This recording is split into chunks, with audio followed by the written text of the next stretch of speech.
Welcome student, સ્વાગત છે તમારું સ્ટુડન્ટ બ્રો યુટ્યુબ ચેનલની અંદર. હું છું વિશાલ સર, તમારો ફિઝિક્સ બ્રો.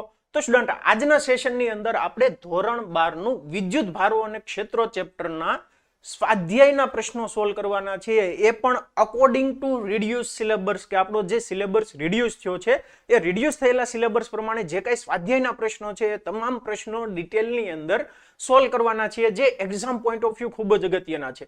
તો જો સ્ટુડન્ટ, બોર્ડની અંદર ડાયરેક્ટલી આપણા જે ચેપ્ટર્સ છે, આ ચેપ્ટર્સની અંદર સ્વાધ્યાય અને ઉદાહરણના જે પ્રશ્નો છે, પ્રશ્નો બોર્ડની અંદર પૂછાતા હોય છે, તો ખૂબ જ અગત્યના પ્રશ્નો છે. અને જો તમે ચેનલ ઉપર નવા છો, ચેનલને સબસ્ક્રાઇબ નથી કરી, તો સૌથી પહેલા તો ચેનલને સબસ્ક્રાઇબ કરી દો અને આ વિડીયોને લાઈક અને તમારા ફ્રેન્ડ સાથે શેર કરવાનું ભૂલતા નહીં. કારણ કે સ્ટુડન્ટ, આ ચેનલ ઉપર રેગ્યુલરલી બોર્ડ રિલેટેડ આઈએમપી પ્રશ્નો હોય છે, ઇમ્પોર્ટન્ટ એમસીક્યુ પ્રશ્નો હોય છે, રેગ્યુલરલી અપડેટ થતા હોય છે, જેથી કરીને એક્ઝામ ટાઈમે તમારી જે પ્રિપરેશન છે, પ્રિપરેશન સારી થાય. તો ખાસ અમારી ચેનલને જો હજુ સુધી પણ સબસ્ક્રાઇબ નથી કરી, તો ચેનલને સૌથી પહેલા તો સબસ્ક્રાઇબ કરી દો. ઓકે સ્ટુડન્ટ, તો આપણે સ્ટાર્ટ કરીએ વિદ્યુત ભારો અને ક્ષેત્રો ચેપ્ટરના સ્વાધ્યાયના એક્સરસાઇઝના પ્રશ્નો અકોર્ડિંગ ટુ રિડ્યુસ સિલેબસ, કે આપણો જે સિલેબસ ઘટાયો છે એ પ્રમાણેના પ્રશ્નો. તો સ્ટાર્ટ કરીએ. અને બીજી એક વાત કે જો તમે ચેનલ ઉપર નવા છો, તમને સ્ટુડન્ટ બ્રો વિશે ખબર નથી, તો પ્લે સ્ટોર ની અંદર જાઓ, student bro for NEET JEE application download કરો કે જેની અંદર કમ્પ્લીટલી ફ્રીમાં ઘણું બધું કન્ટેન્ટ અવેલેબલ છે, ઘણું બધું મટીરિયલ્સ અવેલેબલ છે. કે તમારે એનસીઆરટી ની ટેક્સ્ટ બુક જોતી છે, જૂની અને નવી, એ બંને ત્યાં તમને પીડીએફ ફાઇલની અંદર મળી જશે. ગુજરાત બોર્ડના જૂના પ્રશ્નપત્ર મળી જશે. 2006 થી અત્યાર સુધી પૂછાયેલા ગુજરાત બોર્ડના જેટલા કઈ પ્રશ્નપત્ર છે એ પ્રશ્નપત્ર તમને મળી રહેશે. નીટ અને જેઈ ના જૂના પ્રશ્નપત્ર મળી જશે. આ સિવાય ઘણા બધા વિડીયોઝ અવેલેબલ છે ગુજસેટ અને નીટ રિલેટેડ. ઓકે સ્ટુડન્ટ, તો આ મટીરિયલ મેળવવા માટે આજે જ student bro for NEET JEE application download કરો. આ સિવાય સ્ટુડન્ટ, તમે અમારી જે અન્ય સોશિયલ મીડિયાના પ્લેટફોર્મ છે એની ઉપર ફોલો કરી શકો છો. તમે અમને ઇન્સ્ટાગ્રામ ઉપર ફોલો કરી શકો છો, ટેલિગ્રામ ચેનલ ઉપર ફોલો કરી શકો છો, કે જ્યાં રેગ્યુલરલી ઇમ્પોર્ટન્ટ પીડીએફ ફાઇલ્સ હોય છે, ઇમ્પોર્ટન્ટ પેપર્સ હોય છે, ઇમ્પોર્ટન્ટ એમસીક્યુઝ હોય છે, તે અપલોડ થતા હોય છે. બીજું, તમે અમને વોટ્સઅપમાં પણ ફોલો કરી શકો છો. નીચે ડિસ્ક્રિપ્શનની અંદર એક વોટ્સઅપ ગ્રુપની લિંક આપેલી છે, એની ઉપર ક્લિક કરીને અત્યારે જ અમારી સાથે જોઈન થઈ જાઓ, જેથી કરીને અમારી દ્વારા જે કંઈ ઇમ્પોર્ટન્ટ સ્ટડી મટીરિયલ્સ હોય છે એ વોટ્સઅપ ગ્રુપની અંદર આવતું હોય છે, ઇમ્પોર્ટન્ટ વિડીયોઝની નોટિફિકેશન આવતી હોય છે, ઇમ્પોર્ટન્ટ ન્યૂઝ આવતા હોય છે, તો એ ન્યૂઝ સમયસર તમને મળી રહે. તો ખાસ એના માટે અમારી સાથે વોટ્સઅપ ગ્રુપમાં તમે જોઈન થઈ જાઓ. ઓકે સ્ટુડન્ટ, તો હા, અને બીજી એક વાત કે ભાઈ, અમારું પેડ બેચ પણ ચાલુ છે, કે જેની અંદર જો તમે ધોરણ 12 ની અંદર છો તો એના માટે છે કર્તવ્ય બેચ. 12th સાયન્સ માટે 1 યરની વેલિડિટી છે, કે જેની અંદર આ કર્તવ્ય બેચની અંદર ઓનલી બોર્ડ અને ગુજસેટ, આ બે વસ્તુ આવશે. કર્તવ્ય બેચની અંદર બોર્ડ અને ગુજસેટ આવશે. જો તમે લક્ષ્ય બેચ નીટ અને જેઈ ની પ્રિપરેશન કરો છો, તો એની અંદર 11th 12th સાયન્સ બંનેનો બેચ સિલેબસ આવશે, કે જેની 1 વર્ષની વેલિડિટી છે.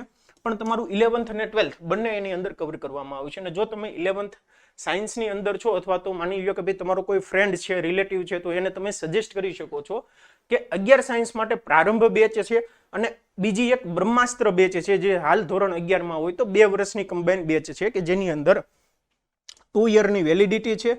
11th અને 12th બંનેનો કમ્બાઇન સિલેબસ આવી જશે. 11th અને 12th બંનેનો કમ્બાઇન સિલેબસ આવી જશે બ્રહ્માસ્ત્ર બેચની અંદર. તો આ છે આપણી પેડ બેચ. નોર્મલી એવું થાય છે સ્ટુડન્ટ, કે જો તમે પ્રિપરેશન કરો છો, મહેનત કરો છો, બરાબર, પણ તમને એક પ્રોપર ગાઈડન્સની જરૂર હોય છે એક્ઝામ ટાઈમે, એટલે કે ભાઈ કયા ચેપ્ટર્સ કરવા, કયા ચેપ્ટર્સ ન કરવા. તમે થિયરી વાંચો છો, એમસીક્યુ સોલ્વ કરો છો, અને ત્યારબાદ જ્યારે ટેસ્ટ આપવા બેસો છો ત્યારે ટેસ્ટની અંદર માર્ક નથી આવતા, અથવા તો તમે થિયરી વાંચી લીધી છે, તમે થિયરી પ્રશ્નોનું આન્સર્સ લખવા બેસો છો તો થિયરી પ્રોપર લખી નથી શકતા. તો આ ટાઈપના પ્રશ્નો થતા હોય તો તમારે શું કરવું? તો એના માટે તમે અમારા જે ટીચર્સ છે, ટીચર્સનું ગાઈડન્સ લઈ શકો છો. જો તમે કોર્સની અંદર એનરોલ કરો છો તો ઓકે, તમને પર્સનલ મેન્ટરશિપ પ્રોવાઈડ કરવામાં આવશે. પર્સનલ મેન્ટરશિપ એની અંદર શું હશે કે ભાઈ, એની અંદર તમે પર્સનલ તમારા જે ઇન્ડિવિજ્યુઅલ ડાઉટ્સ હોય એ ડાઉટ્સ તમે ક્લિયર કરી શકો છો. ઘણા બધા વિદ્યાર્થીને રે ઓપ્ટિક્સ, આપણા જે ઓપ્ટિક્સ વાળા ચેપ્ટર્સ છે, બરાબર, કિરણ પ્રકાશ શાસ્ત્ર, તો એની અંદર ઘણા બધા વિદ્યાર્થીને તકલીફ પડતી હોય છે, સમજવામાં તકલીફ પડતી હોય છે. તો ડાયરેક્ટલી ટીચર સાથે વાત કરીને તમે એ તમારા જે ડાઉટ્સ છે એના ગાઈડન્સ હેઠળ તમે એ ક્લિયર કરી શકો છો કે ભાઈ કયા કયા ચેપ્ટર્સ રેડી કરો, કયા કયા વિડીયોઝ જોવો, ત્યારબાદ પછીના વિડીયોઝ જોવો, ત્યારબાદ એમસીક્યુ સોલ્વ કરવા બેસો. તો જ્યારે આવી રીતે તમે ગાઈડન્સ લેશો ને, તો તમારી જે એક્ઝામ છે, એક્ઝામની અંદર ક્રેક થવાના ચાન્સીસ વધી જશે. ઓકે, તો જો તમે અમારા પેડ બેચની અંદર એનરોલ થાવ છો તો આ બધી વસ્તુ તમને મળશે.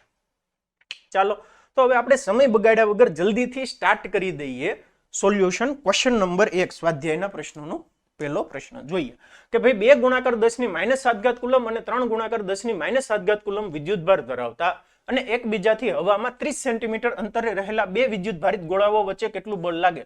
તો કુલમ બળની નિયમની મદદથી આપણે ઈઝીલી કહી શકીએ કે અહીંયા કોઈ એક વીજભાર છે 2 ગુણાકાર 10 ની -7 ઘાત કુલમ, બીજો વીજભાર છે 3 ગુણાકાર 10 ની -7 ઘાત કુલમ, બે વચ્ચેનું અંતર છે 30 સેન્ટીમીટર. તો અહીંયા Q1 કુલમ, આ Q2 કુલમ જેટલો વીજભાર છે, બરાબર. તો બે વચ્ચે બળ કેટલું લાગે છે? બળ લાગે છે F = K Q1 Q2 / R². કેની કિંમત 9 ગુણાકાર 10 ની 9 ઘાત. Q1 વીજભાર કેટલો છે? 2 ગુણાકાર 10 ની -7 ઘાત મલ્ટીપ્લાય બાય 3 ગુણાકાર 10 ની -7 ઘાત છેદમાં અંતર લખતી વખતે ખાસ ધ્યાન રાખજો કે અંતર શેમાં આપ્યું છે? 30 સેન્ટીમીટર ની અંદર આપ્યું છે. તો જો સેન્ટીમીટરમાં આપ્યું છે તો આપણે એને મીટરમાં કન્વર્ટ કરવું પડશે. તો અહીંયા અંતર લખી લો કે ભાઈ r બરાબર 30 સેન્ટીમીટર છે તો કેટલું થશે? 0.3 મીટર. 0.3 મીટર એટલે 0.3 નો સ્ક્વેર. કેલ્ક્યુલેશન કરીને જે કાંઈ આન્સર આવે તે મૂકી દો. જો 0.3 ના સ્ક્વેરને તમે આ રીતે લખી શકો, 0.3 એટલે 3/10. તો 3/10 3/10 આ રીતે લખી શકાય. કેલ્ક્યુલેશન કરી શકો. 3 3 9 ઉડી ગયા, 3 ને 2 6 ગુણાકાર 10 ની જો 9 10 ને 11 ઘાત, 11 - 7 ને 7 14, 11 - 14 એટલે -3 ન્યૂટન. તો 6 ગુણાકાર 10 ની -3 ઘાત ન્યૂટન ફાઇનલ આન્સર આવશે. ઓકે, નેક્સ્ટ ક્વેશ્ચન જોઈએ કે 0.4 માઇક્રોકુલમ વિદ્યુતભાર ધરાવતા એક નાના ગોળા પર બીજા -0.8 માઇક્રોકુલમ વિદ્યુતભાર ધરાવતા નાના ગોળા વડે હવામાં લાગતું સ્થિત વિદ્યુતબળ 0.2 ન્યૂટન છે. ઓકે, બે વિદ્યુતભારો વચ્ચેનું અંતર કેટલું થાય? બીજા ગોળા પર પ્રથમ ગોળાના લીધે લાગતું બળ કેટલું હશે તમારે કહેવાનું છે. તો જો ઇન્ટરેસ્ટિંગ ક્વેશ્ચન આવ્યો. અહીંયા શું આપ્યું છે? 0.4 માઇક્રોકુલમનો કોઈ એક ગોળો છે જેની ઉપર વીજભાર કેટલો છે? Q1 કહી દો. 0.4 માઇક્રોકુલમ ધરાવતા એક નાના ગોળા પર બીજા -0.8 માઇક્રોકુલમ વિદ્યુતભાર ધરાવતા નાના ગોળા વડે હવામાં લાગતું સ્થિત વિદ્યુત બળ 0.2 ન્યૂટન છે. અહીંયા બીજો એક ગોળો છે કે જેની ઉપર વીજભાર છે Q2 = -0.8 માઇક્રોકુલમ. માની લો કે એકબીજાથી r અંતરે આવેલા છે. તો એકબીજાથી r અંતરે આવેલા હોય, અહીંયા ધન વીજભાર છે, અહીંયા ઋણ વીજભાર છે, તો બંને વચ્ચે આકર્ષી બળ લાગશે. આ ગોળા ઉપર આ ડાયરેક્શનમાં બળ લાગશે, આ ગોળા ઉપર આ ડાયરેક્શનમાં બળ લાગશે. અને બંને આકર્ષી બળ જે છે એ કેટલું છે? 0.2 ન્યૂટન છે. કેટલું છે? 0.2 ન્યૂટન છે. તો અહીંયા લખી શકાય કે ભાઈ F = K Q1 Q2 / R². અથવા તો અહીંયા એ રીતે લખી શકાય કે જો અહીંયા ગોળો છે 1, આ ગોળો છે 2, તો 1 ઉપર 2 ના કારણે લાગતું બળ કેટલું હશે? કે 1 ઉપર 2 ના કારણે લાગતું બળ 0.2 ન્યૂટન આપેલું છે, 0.2 ન્યૂટન આપેલું છે. તો તમારે અહીંયા શું ફાઇન્ડ કરવાનું છે? ભાઈ બે વિદ્યુત ભારો વચ્ચેનું અંતર કેટલું થાય? r અંતર ફાઇન્ડ કરવાનું છે. તો r² બરાબર શું થશે? K Q1 Q2 ના છેદમાં F12. કેની કિંમત 9 ગુણાકાર 10 ની 9 ઘાત. Q1 અને Q2, Q1 કેટલા છે? 0.4 માઇક્રોકુલમ એટલે 4/10 માઇક્રોકુલમનો મતલબ થાય 10 ની -6 ઘાત મલ્ટીપ્લાય બાય 0.8 માઇક્રોકુલમ એટલે 8/10 મલ્ટીપ્લાય બાય 10 ની -6 ઘાત થઈ ગયું. K Q1 Q2 / F. F હજી બાકી છે 0.2 એટલે 2/10 2/10.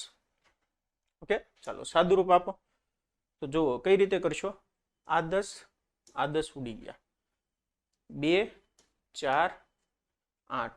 ઓકે, અને 4 4 અને 9 એટલે હવે અહીંયા વર્ગમૂળ ઈઝીલી નીકળી જશે. જુઓ r બરાબર ફાઇન્ડ કરો તો r બરાબર શું આવશે? વર્ગમૂળની અંદર 9 એટલે 3, વર્ગમૂળની અંદર 4 અને 4 એટલે 4 નો વર્ગ થાય એટલે 4 થઈ ગયા, ગુણાકાર 10 ની કેટલી ઘાત છે? 9 9 ને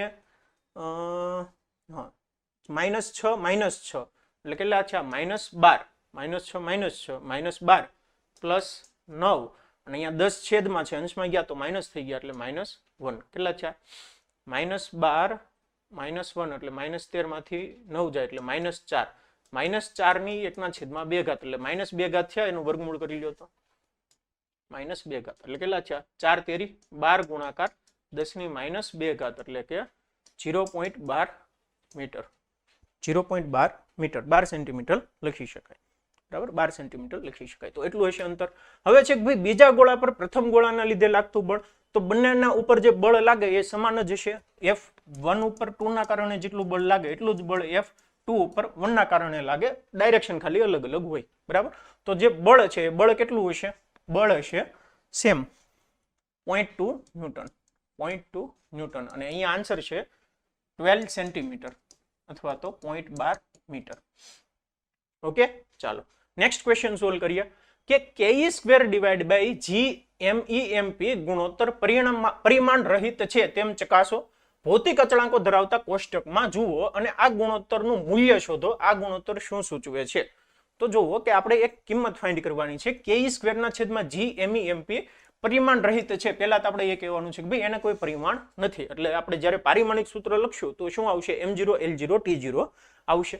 અને પછી આપણે જે ભૌતિક અચળાંકો છે અહીંયા k ની કિંમત ફિક્સ છે, e ની કિંમત ફિક્સ છે, g ની કિંમત ફિક્સ છે, me અને mp ની કિંમત ફિક્સ છે. એ કિંમત અહીંયા મૂકીએ એટલે જોઈએ આન્સર શું આવે છે. બરાબર. તો ચાલો સમજીએ. તો અહીંયા ગુણોત્તર ફાઇન્ડ કરીએ. ke² છેદમાં GMEMP બરાબર. ચાલો k નું પારિમાણિક સૂત્ર શું હશે જુઓ. તો k નું પારિમાણિક સૂત્ર માટે એક કામ કરો કે તમને ખબર છે કે ભાઈ F = ke² k q1 q2 divide by r square, q1 q2 divide by r square, એટલે કે ન્યૂટન ઇન્ટુ મીટર સ્ક્વેર ના છેદમાં કુલમ સ્ક્વેર એકમ હતો. તો અહીંયા શું આવશે? ન્યૂટન ઇન્ટુ મીટર સ્ક્વેર છેદમાં કુલમનો સ્ક્વેર. કોનો એકમ લીખો? k નો એકમ લીખો. e નો વર્ગ, e એટલે શું છે? વીજભાર, વીજભારનો વર્ગ એટલે કુલમનો વર્ગ. અહીંયા આવશે કુલમનો સ્ક્વેર. ઓકે, ચાલો છેદમાં શું છે? g નું પારિમાણિક સૂત્ર, g નો એકમ શું થશે? તો બળ લાગે F = g m1 m2 divide by r square, એટલે g નો એકમ શું આવશે? ન્યૂટન ઇન્ટુ મીટર સ્ક્વેર ના છેદમાં kg સ્ક્વેર. આનો kg newton into metre square ના છેદમાં kg સ્ક્વેર. તો g નું લખીએ તો ન્યૂટન ઇન્ટુ મીટર સ્ક્વેર છેદમાં kg નો સ્ક્વેર. અને અહીંયા જોવા જઈએ તો MEMP એટલે kg દળ જે છે એટલે kg નો સ્ક્વેર, kg નો સ્ક્વેર. તો બરાબર જોઈએ તો જો શું આન્સર આવે છે કે ન્યૂટન ઉડી ગયા, મીટર સ્ક્વેર ઉડી ગયા, કુલમ સ્ક્વેર ઉડી ગયા, kg સ્ક્વેર ઉડી ગયા. એટલે આન્સર આવશે કંઈ નહીં, બધા ઉડી જાય છે એટલે કે પરિમાણ રહિત આવશે. કેવું આવશે? પરિમાણ રહિત. એટલે પારિમાણિક સૂત્ર જોવા જઈએ તો m0 l0 t0 થશે. બરાબર. તો આ જે ગુણોત્તર છે આ ગુણોત્તર પરિમાણ રહિત છે, બધા એકમ ઉડી જાય છે એટલે પરિમાણ રહિત છો એવું કહેવાય. એટલે પહેલું તો આન્સર આવી ગયો. સેકન્ડ આપણે જોઈએ. સેકન્ડ શું છે?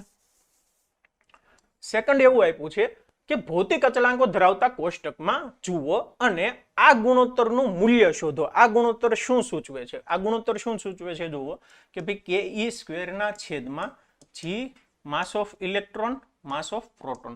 તો અહીંયા આપણે જો જોવા જઈએ તો ke² ના છેદમાં r સ્ક્વેર અને GMEMP ના છેદમાં r સ્ક્વેર, એટલે શું છે જો ke² ના છેદમાં r સ્ક્વેર છેદમાં g mass of electron mass of proton ના છેદમાં r સ્ક્વેર. એટલે આ એકચ્યુઅલી જોવા જઈએ તો ઇલેક્ટ્રિક ફોર્સ ના છેદમાં ગ્રેવિટેશન ફોર્સ છે, વિદ્યુત બળના છેદમાં ગુરુત્વીય બળ છે. કોની વચ્ચે? ઇલેક્ટ્રોન અને પ્રોટોન. કે એક ઇલેક્ટ્રોન આપ્યો છે, એક પ્રોટોન આપ્યો છે. ઇલેક્ટ્રોન અને પ્રોટોન વચ્ચે કેટલું વિદ્યુત બળ લાગે છે એની છેદમાં કેટલું ગુરુત્વીય બળ લાગે છે એનું ગુણોત્તર છે, જે ઓલરેડી આપણે ઉદાહરણના પ્રશ્નો સોલ્વ કર્યા એની અંદર કિંમત ફાઇન્ડ કરી દીધી હતી કે જે નિયરલી ઇલેક્ટ્રોન પ્રોટોન છે તો કેટલી આવતી હતી કે 10⁻39 અરાઉન્ડ આવતી હતી. અને આ ગુણોત્તર ઉપરથી આપણે તમે કિંમત મૂકજો. કે ની કિંમત 9 ગુણાકાર 10⁹ e ની કિંમત 1.6 × 10⁻−19 કુલમ આખાનો વર્ગ, g ની કિંમત 6.67 × 10⁻11, માસ ઓફ ઇલેક્ટ્રોન 9.11 × 10⁻31 kg અને માસ ઓફ પ્રોટોન 1.67 × 10⁻27 kg.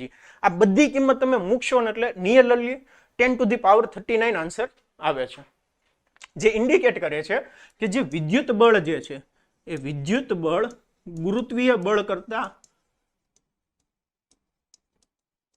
ખૂબ જ વધારે છે. કેટલું ગણું છે? 10⁻39 ગણું છે. બરાબર. તો આ વસ્તુ ઇન્ડિકેટ કરે છે. ચાલો નેક્સ્ટ ક્વેશ્ચન સોલ્વ કરીએ કે ભાઈ પદાર્થનો વિદ્યુત ભાર ક્વોન્ટમિત થયેલો છે એ કથનનો અર્થ સમજાવો.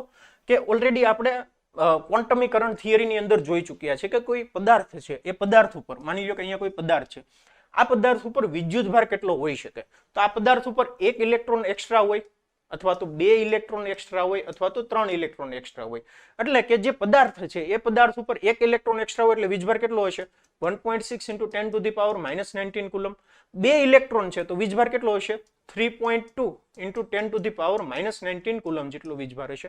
હવે હું તમને એમ કહું કે માની લો કે અહીંયા જે પદાર્થ છે આ પદાર્થ ઉપર 2 ગુણાકાર 10⁻19 કુલમ જેટલો વીજભાર છે. તો આવું પોસિબલ છે? આવું પોસિબલ છે? પોસિબલ જ નથી. કેમ કે અહીંયા જે પદાર્થ છે પદાર્થ ઉપર 1 ઇલેક્ટ્રોન હોય કે 2 ઇલેક્ટ્રોન હોય અને 1 ઇલેક્ટ્રોન ઉપરનો વીજભાર ફિક્સ છે 1.6 × 10 to the power -19 કુલમ. સમજાય છે સ્ટુડન્ટ? તો 1.6 હોઈ શકે, 1.6 × 10 to the power -19 કુલમ હોઈ શકે, 3.2 × 10 to the power -19 કુલમ વીજભાર હોઈ શકે, પણ 2 × 10 to the power -19 કુલમ વીજભાર પોસિબલ જ નથી. કેમ કે ઇલેક્ટ્રોન એવી રીતે આવી જ ન શકે. 1 ઇલેક્ટ્રોન આવે અથવા તો 2 ઇલેક્ટ્રોન આવે. તો આ જે વસ્તુ છે આ વસ્તુને જ કહેવાય વિદ્યુત ભારનું ક્વોન્ટમીકરણ. વિદ્યુત ભારનું ક્વોન્ટમીકરણ કે ભાઈ પદાર્થનો વિદ્યુત ભાર ક્વોન્ટમિત થયેલો છે. ખ્યાલ આવે છે? નેક્સ્ટ જોઈએ સ્થૂળ એટલે કે મોટા માપક્રમ પર વિદ્યુત ભારો સાથે કામ કરતી વખતે આપણે વિદ્યુત ભારનું ક્વોન્ટમીકરણ શા માટે અવગણીએ છીએ? એટલે નોર્મલી એવું જોવો કે જ્યારે આપણે કેલ્ક્યુલેશન કરતા હોઈએ, બરાબર, જ્યારે આપણે કેલ્ક્યુલેશન કરતા હોઈએ ત્યારે ડાયરેક્ટલી કહી દઈએ કે ભાઈ અહીંયા કોઈ પદાર્થ છે, આ પદાર્થ ઉપર વીજભાર જે છે એ માની લો કે ભાઈ છે 2 કુલમ જેટલો વીજભાર. આ પદાર્થ ઉપર વીજભાર જે છે એ 2 કુલમ છે કે 2.1 કુલમ છે, 3.1 કુલમ છે. એવી રીતે આપણે ડાયરેક્ટલી કહી દઈએ છીએ. અહીંયા એવું નથી વિચારતા કે ભાઈ આ વીજભાર પોસિબલ છે કે નહીં. અહીંયા જે વીજભાર પદાર્થ છે પદાર્થ ઉપર ત્યારે આપણે ક્યારે હમણાં કેટલી બધી કેલ્ક્યુલેશન કરી, કેટલા બધા દાખલા સોલ્વ કર્યા.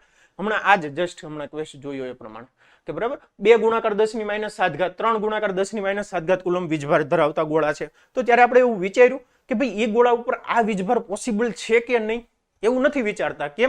કેમ કે સ્ટુડન્ટ આપણે જ્યારે કુલંબ વીજભારની વાત કરીએ છીએ તો જે કુલંબ વીજભાર જે છે 1 કુલમ વીજભાર એટલે એની અંદર ઘણા બધા ઇલેક્ટ્રોન આવી જાય છે. આપણે ઓલરેડી જોઈ ચૂક્યા છીએ કે જો 1 ઇલેક્ટ્રોન ઉપર 1.6 × 10 to the power -19 કુલમ જેટલો વીજભાર હોય તો 1 કુલમ વીજભાર થવા માટે કેટલા ઇલેક્ટ્રોનની જરૂર પડે?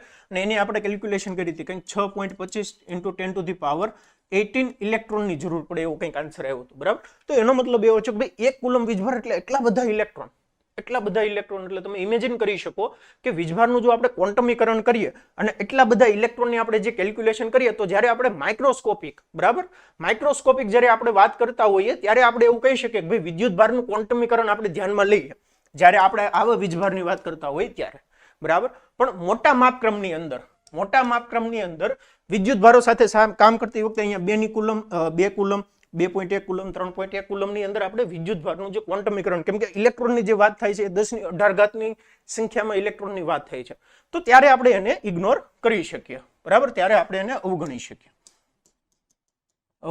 શકાય. કેમ કે ત્યારે આપણે ક્વોન્ટમ કન્ટિન્યુઅસ જ આપણે એવું માની શકીએ. સમજાય છે સ્ટુડન્ટ? તો આ છે ઓપ્શન બી નો આન્સર. નેક્સ્ટ જોઈએ જ્યારે કાચના સળિયાને રેશમ ભૂલાઈ ન ગયો ને, સોરી, ઓકે, જ્યારે કાચના સળિયાને રેશમી કાપડ સાથે ઘસવામાં આવે છે ત્યારે વિદ્યુતભાર બંને પર દેખાય છે. આવી ઘટના પદાર્થોની અન્ય જોડીઓ માટે પણ જણાય છે. તો વિદ્યુતભાર સંરક્ષણના નિયમ સાથે આ બાબત કેવી રીતે સુસંગત છે તે સમજાવો. તો ઓલરેડી જ્યારે આપણે થિયરી સ્ટાર્ટ કરી હતી તો થિયરીની અંદર ફર્સ્ટ લેક્ચરની અંદર જ મેં તમને કીધું હતું કે જ્યારે 2 અવાહક પદાર્થ છે એ અવાહક પદાર્થને જ્યારે એકબીજા સાથે ઘસવામાં આવે એવી આપણને જોડીઓ મળે છે કે જ્યારે બંનેને એકબીજા સાથે ઘસવામાં આવે ત્યારે એક પદાર્થમાંથી વિદ્યુતભાર બીજા પદાર્થની અંદર જાય છે. અને એ જોડીઓ કઈ હતી એ જોડી ખાસ યાદ રાખવાની જરૂર છે, તમને એક્ઝામની અંદર કામમાં લાગશે કે પાસર, PASER, અને બીજું છે FWG. પાસર અને FWG આ જે છે એ ઋણભારિત થશે. કેવી થશે? ઋણભારિત થશે. અને FW જે છે એ ધનભારિત થશે. ધનભારિત થાય એટલે એનો મતલબ એવો છે કે અહીંયાથી ઇલેક્ટ્રોન પાસરમાં જશે, FWG માંથી ઇલેક્ટ્રોન પાસરમાં જશે. F નો મતલબ થાય ફર એટલે રૂવાટી. શું થાય? રૂવાટી. જે પ્રાણી હોય, બિલાડી લ્યો તો બિલાડી ઉપર જે રૂવાટી હોય ને એને કહેવાય ફર, રૂવાટી. ઓકે. W એટલે વૂલ એટલે ઊન, G એટલે ગ્લાસ. આવી જોડીઓ આપણને મળે છે. પાસરમાં P એટલે પ્લાસ્ટિક, A એટલે અંબર, એક ટાઈપનો પદાર્થ છે ચળકતો, અંબર એક ટાઈપનો આપણે કહી શકાય કે પથ્થરનો ટુકડો, પથ્થર હોય એ ટાઈપનો, બરાબર, જે છે અંબર. એસ એટલે સિલ્ક, રેશમ.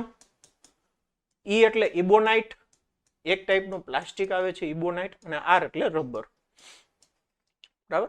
તો આ રીતની આપણને જોડીઓ મળે. હવે જો અહીંયા શું આપ્યું છે કે જ્યારે કાચના સળિયાને રેશમી કાપડ સાથે ઘસશો, એટલે કાચનો સળિયો ગ્લાસના સળિયાને સિલ્ક સાથે ઘસવામાં આવે તો કાચનો સળિયો કેવો થશે? ધનભારિત થશે. રેશમ કેવું થશે? ઋણભારિત થશે. અને કાચના સળિયામાંથી ઇલેક્ટ્રોન રેશમમાં જશે, કાચના સળિયામાંથી ઇલેક્ટ્રોન રેશમમાં જશે. ઓકે, તો આવી ઘટના પદાર્થોની અન્ય જોડીઓમાં પણ જણાય છે. ઓકે, વિદ્યુતભાર સંરક્ષણના નિયમ સાથે આ બાબત કેવી રીતે સુસંગત છે? તો જો વિદ્યુતભાર સંરક્ષણનો નિયમ શું છે કે ભાઈ વિદ્યુતભાર આપણે ક્રિએટ નથી થતો, એક પદાર્થમાંથી બીજા પદાર્થમાં ટ્રાન્સફર થાય છે. તો અહીંયા સેમ વસ્તુ જોવા મળે છે કે ઇનિશિયલી કાચ ઉપર કોઈ વીજભાર નથી, ઇનિશિયલી રેશમ ઉપર કોઈ પણ પ્રકારનો વીજભાર નથી, પણ કાચ અને રેશમને જ્યારે એકબીજા સાથે ઘસવામાં આવે એટલે શું થાય છે કે ભાઈ કાચમાંથી જે ઇલેક્ટ્રોન છે એ રેશમમાં ચાલ્યા જાય એટલે રેશમ ઋણ વીજભારિત થઈ જાય, કાચ ધન વીજભારિત થઈ જાય. અને જો બંનેની અંદર વીજભારનો સરવાળો કરું તો નેટ વીજભાર કેવો થઈ જાય? શૂન્ય થઈ જાય છે, તટસ્થ થઈ જાય છે, બરાબર. એટલે એનો મતલબ એવો છે કે ભાઈ જ્યારે આપણે કાચ અને રેશમના સળિયાને મતલબ રેશમ સાથે કાચના સળિયાને ઘસીએ તો એવું નથી થતું કે નવા વીજભાર ઉત્પન્ન થાય છે, આની અંદર ધન વીજભાર ઉત્પન્ન થાય, આની અંદર ઋણ વીજભાર ઉત્પન્ન થાય, એવું નથી થતું. માત્ર ને માત્ર કાચમાંથી ઇલેક્ટ્રોન રેશમની અંદર ટ્રાન્સફર થાય છે. અહીંયા ઇલેક્ટ્રોન એક્સ્ટ્રા આવી ગયા એટલે ઋણભારિત થઈ ગયો, અને અહીંયાથી ઇલેક્ટ્રોન દૂર થઈ ગયા એટલે ધનભારિત થઈ ગયો. અને અહીંયા જેટલો ઋણભારિત થયો હશે એટલો જ કાચનો સળિયો ધનભારિત થયો હશે. ઓકે, તો આવી રીતે વિદ્યુતભાર સંરક્ષણનું સંરક્ષણ થાય છે. ચાલો નેક્સ્ટ ક્વેશ્ચન જોઈએ કે 4 બિંદુવત વિદ્યુતભારો QA, QB, QC અને QD એક 10 સેન્ટીમીટરની બાજુવાળા ચોરસ ABCDના શિરોબિંદુઓ પર અનુક્રમે રહેલા છે. ચોરસના કેન્દ્ર પર મૂકેલા 1 માઇક્રોકુલમ વિદ્યુતભાર પર લાગતું બળ શોધો. તો સૌથી પહેલા તો આપણે ચોરસ ઉપર વીજભારને મૂકી દઈએ. QA ઉપર 2 માઇક્રોકુલમ છે, QA. ઓકે, B ઉપર છે -5 માઇક્રોકુલમ, C ઉપર છે 2 માઇક્રોકુલમ અને D ઉપર છે -5 માઇક્રોકુલમ. ચોરસના જે બાજુઓ છે, બાજુઓ વચ્ચેનું અંતર છે 10 સેન્ટીમીટર. ઓકે, અને બીજું શું આપ્યું છે? ચોરસના કેન્દ્ર પર મૂકેલો 1 માઇક્રોકુલમ. અહીંયા સેન્ટર ઉપર 1 માઇક્રોકુલમનો જેટલો વીજભાર મૂકેલો છે, જેને કહી દઉં હું કેપિટલ Q. તો એ વીજભાર પર લાગતું બળ શોધવાનું છે, એની ઉપર કેટલું બળ લાગે એ ફાઇન્ડ કરવાનું છે. તો નોર્મલ સદિશ સરવાળો કરવાનો થશે, બરાબર. અહીંયા ધન વીજભાર છે, અહીંયા ધન વીજભાર છે, તો બળ કેવું લાગશે? અપાકર્ષી બળ, જેને કહી દઉં હું FA. ઓકે, અહીંયા ઋણ વીજભાર છે, ધન વીજભાર છે, તો બળ કઈ ડાયરેક્શનની અંદર લાગશે? આ ડાયરેક્શનની અંદર લાગશે, જે છે FB. ઓકે, ધન વીજભાર છે, ધન વીજભાર છે, આ ડાયરેક્શનની અંદર બળ લાગશે FC. ઋણ વીજભાર છે, ધન વીજભાર છે, આ ડાયરેક્શનની અંદર બળ લાગશે FD, બરાબર. તો FA, FB, FC અને FD ની આપણને ડાયરેક્શન મળી ગઈ. કેટલા મૂલ્યનું બળ લાગે એ આપણે અહીંયા ફાઇન્ડ કરી લઈએ. પહેલા તો કેટલા મૂલ્યનું બળ લાગે ફાઇન્ડ કરી લઈએ, અને એના માટે મારે શેની જરૂર પડશે? આ અંતરની જરૂર પડશે, આ અંતરની જરૂર પડશે. તો પહેલા હું અંતર ફાઇન્ડ કરી લઉં. અંતર કેટલું છે અહીંયા? તો અહીંયા જુઓ, આ છે 10 સેન્ટીમીટર, આ છે 10 સેન્ટીમીટર, એટલે એટલું અંતર કેટલું થશે? √10 સેન્ટીમીટર.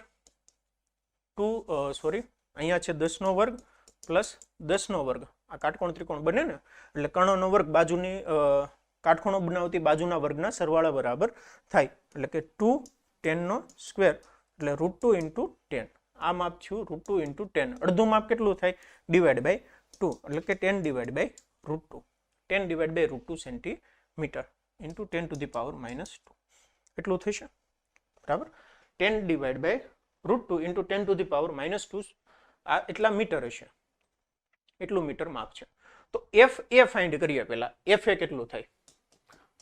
FA કેટલું થશે? તો અહીંયા છે 1 માઇક્રોકુલમ, 2 માઇક્રોકુલમ, કે કિંમત મૂકો ડાયરેક્ટ, 9 ગુણાકાર 10 ની 9 ઘાત મલ્ટીપ્લાય બાય 2 માઇક્રોકુલમ, 2 ગુણાકાર 10 ની -6 ઘાત મલ્ટીપ્લાય બાય અહીંયા છે 1 માઇક્રોકુલમ, 1 માઇક્રોકુલમ જેટલો વીજભાર છે. તો 10 ની -6 ઘાત ડિવાઈડ બાય અંતર કેટલું છે? 10 ના છેદમાં √2 × 10 ટુ ધી પાવર -2. તો 10 multiply by 10 to the power -2, અહીંયા આવશે √2 અને બીજું 10 ગુણાકાર 10 ટુ ધી પાવર -2 અંશમાં આવશે √2 બરાબર, વર્ગ છે છેદમાં એટલે. ચાલો, અથવા તો એક કામ કરો, અહીંયા r નો સ્ક્વેર હું ફાઇન્ડ કરી લઉં. r નો સ્ક્વેર શું થાય? તો r નો સ્ક્વેર બરાબર શું થશે? આ જે છેદમાં અંતર છે એટલાનો અંતરનો વર્ગ, કેમ કે બધાની અંદર વર્ગની જરૂર પડશે. તો 10 ગુણાકાર 10 100 √2 નો વર્ગ 2 ગુણાકાર 10 ની -2 ઘાત નો વર્ગ એટલે 10 ની -4 ઘાત. 10 ની -4 ઘાત અહીંયા આવશે 50. Okay done. 50 ગુણાકાર 10 ની -4 ઘાત. તો અહીંયા લખી શકાય 50 ગુણાકાર 10 ની -4 ઘાત. 50 ગુણાકાર 10 ની -4 ઘાત. ઓકે, ચાલો છેદ ઉડાડો. 10 ની 4 ઘાત 10 ની -6 ઘાત એટલે અહીંયા વચ્ચે 10 ની -2 ઘાત અને 50 છે તો 9 દુ 18 અને ગુણાકાર 10 ની -6 -2 એટલે કેટલા થયા? 10 ની -6 -2 -8 અને 10 ની 9 ઘાત એટલે 9 -8. 10 ની 9 -8 એટલે 1 એટલે 10 છેદમાં 50. આ 0 ઉડી ગયા. મલ્ટીપ્લાય બાય 2 કરું, મલ્ટીપ્લાય બાય 2 કરું. 18 દુ 36 ભાગ્યા 10 એટલે 3.6 ન્યૂટન.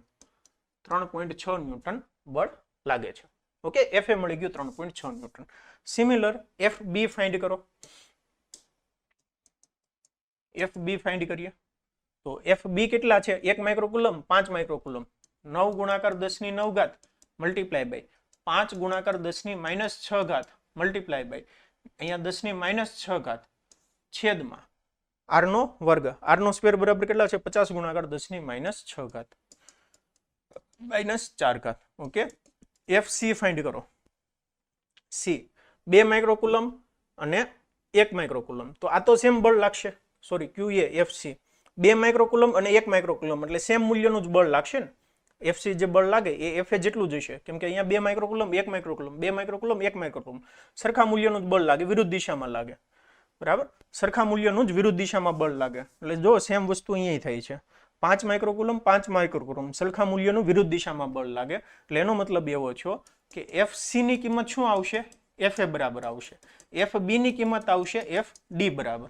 એટલે એનો મતલબ એવો છે કે જેટલું અહીંયા એફ ડી બળ લાગે છે એટલું જ એફ બી લાગે, જેટલું એફ એ લાગે એટલું જ એફ સી લાગે. તો નેટ બળ કેવું થઈ જશે? શૂન્ય થઈ જશે. એફ નેટ કેવું થઈ જાય? શૂન્ય થઈ જાય. આ કેલ્ક્યુલેશન કરવાની જરૂર નથી, ડાયરેક્ટ કિંમત મૂકજો કે Q1 Q2 divide by r square કરજો એટલે આન્સર આવી જશે. ઓકે, ચાલો નેક્સ્ટ ક્વેશ્ચન સોલ્વ કરીએ કે સ્થિત વિદ્યુત ક્ષેત્ર રેખાઓ એ સળંગ વક્ર છે એટલે કે ક્ષેત્ર રેખાને અચાનક ભંગાણો ગાબડા વિચ્છેદન ન હોઈ શકે. આવું શા માટે? તો જો માની લો કે હું તમને એમ કહું કે ભાઈ અહીંયા કોઈ ધન વીજભાર છે. આ ધન વીજભારના કારણે આ રીતે ક્ષેત્ર રેખાઓ છે. આ રીતે ક્ષેત્ર રેખાઓ છે. બરાબર, આ રીતે આપણે ક્ષેત્ર રેખાઓ ડ્રો કરી લીધી. હવે આ ક્ષેત્ર રેખા શું દર્શાવે છે? કે ક્ષેત્ર રેખા એવું દર્શાવે કે અહીંયા માની લો કે કોઈ હું ટેસ્ટ ચાર્જ મૂકી દઉં, કોઈ અહીંયા ધન વીજભાર મૂક્યો હોય ક્યુ, તો એની ઉપર બળ લાગે છે સ્પર્શકની દિશામાં, એવું દર્શાવે. હવે તૂટક રેખા હોય એટલે એનો મતલબ એવો છે, માની લો કે અહીંયા હું આવી રીતે તૂટક રેખા ડ્રો કરી દઉં, તો એનો મતલબ એવો છે કે આ પોઈન્ટ ઉપર જો કોઈ ટેસ્ટ ચાર્જ મૂકું જ્યાં વિદ્યુત ક્ષેત્ર રેખા છે જ નહીં તો એની ઉપર બળ નહીં લાગે અને આ પોઈન્ટ ઉપર બળ લાગશે, જે ઇમ્પોસિબલ છે. બરાબર, પ્રાયોગિક રીતે આ વસ્તુ આપણને જાણવા મળી છે કે આ રીતે ક્ષેત્ર રેખાઓ મળતી નથી. તો એનો મતલબ એવો થયો કે ભાઈ સ્થિત વિદ્યુત ક્ષેત્ર રેખાઓ એ સળંગ વક્ર છે. હું તમને બીજું એક્ઝામ્પલ આપું. અહીંયા માની લો પ્લસ ક્યુ વીજભાર છે, અહીંયા માઇનસ ક્યુ વીજભાર છે, તો એની ક્ષેત્ર રેખાઓ આ રીતે હોય. બરાબર, આ રીતે ક્ષેત્ર રેખા હોય. બીજી માની લો કે કંઈક આ રીતની ક્ષેત્ર રેખા આવે છે. તો એનો મતલબ એવો છે કે અહીંયા જો હું કોઈ ટેસ્ટ ચાર્જ મૂકી દઉં અહીંયા, તો એની ઉપર બળ લાગશે આ ડાયરેક્શનની અંદર. અહીંયા મૂકું તો એની ઉપર બળ લાગશે આ ડાયરેક્શનની અંદર. અહીંયા મૂકું તો તમે એમ કહો છો કે એની ઉપર બળ જ નહીં લાગે, જે એકચ્યુઅલી ઇમ્પોસિબલ છે. કેમ કે જો અહીંયા કોઈ વીજભાર મૂકતા એની ઉપર આ ડાયરેક્શનની અંદર બળ લાગતું હોય, અહીંયા વીજભાર મૂકતા આ ડાયરેક્શનની અંદર બળ લાગતું હોય, તો અહીંયા પણ ક્ષેત્ર છે જ તે. જો વિદ્યુત ક્ષેત્ર છે એટલે એની ઉપર બળ લાગતું જ હશે. એટલે ક્ષેત્ર રેખાઓ જે છે એની અંદર અચાનક ભંગાણો ગાબડા કે વિચ્છેદન ન હોઈ શકે. ઓકે, ચાલો બી નો આન્સર આપીએ કે બે ક્ષેત્ર રેખાઓ કોઈ બિંદુએ એકબીજાને શા માટે છેદતી નથી તે સમજાવો. ઓલરેડી થિયરીની અંદર આ વસ્તુ આપણે ડિટેલમાં ભણી ચૂક્યા છીએ કે માની લો કે હું તમને એમ કહું કે આ એક ક્ષેત્ર રેખા છે અને આ બીજી ક્ષેત્ર રેખા છે, એકબીજાને છેદે છે. એકબીજાને છેદે એટલે એનો મતલબ એવો છે કે ભાઈ આ પોઈન્ટ ઉપર કોઈ હું ટેસ્ટ ચાર્જ મૂકી દઉં તો એની ઉપર આ ક્ષેત્ર રેખા પ્રમાણે આ ડાયરેક્શનની અંદર બળ લાગે, આ ક્ષેત્ર રેખા પ્રમાણે આ ડાયરેક્શનની અંદર બળ લાગે, જે ઇમ્પોસિબલ છે. કે અહીંયા આ પોઈન્ટ ઉપર જ્યારે આપણે કોઈ વીજભારને મૂકીએ તો કાં તો આ ડાયરેક્શનની અંદર બળ લાગે અથવા તો આ ડાયરેક્શનની અંદર બળ લાગે. બેમાંથી કોઈ એક ડાયરેક્શનની અંદર જ બળ લાગે. બરાબર. એવું તમે એમ કહો છો કે અહીંયા કોઈ વીજભારને મૂકી દો તો આ ક્ષેત્ર રેખા પ્રમાણે આ ડાયરેક્શનમાં બળ લાગે, આ ક્ષેત્ર રેખા પ્રમાણે આ ડાયરેક્શનમાં બળ લાગે. તો એકચ્યુઅલી અહીંયા જે પદાર્થ છે એ પદાર્થ કઈ ડાયરેક્શનની અંદર ગતિ કરતો હશે એ આપણે કહી નથી શકતા. તો એના માટે ક્ષેત્ર રેખાઓ ક્યારેય એકબીજાને છેદતી નથી.